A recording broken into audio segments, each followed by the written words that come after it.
final match चलो भाई जी बहने वीरे चक दे ढोलिया फाइनल मैच चक चमकौर साहब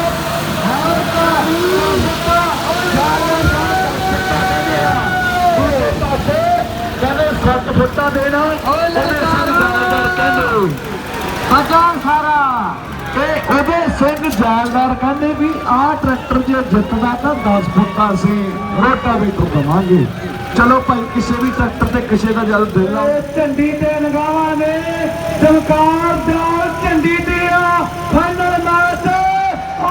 ਚੱਕੋ ਨਜ਼ਾਰਾ ਬੱਲੇ ਬੱਲੇ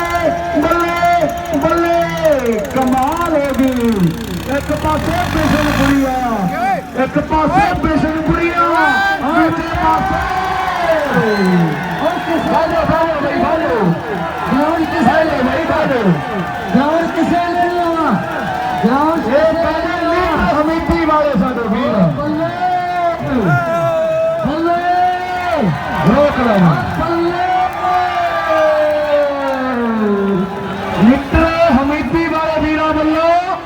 10 फुटा भाई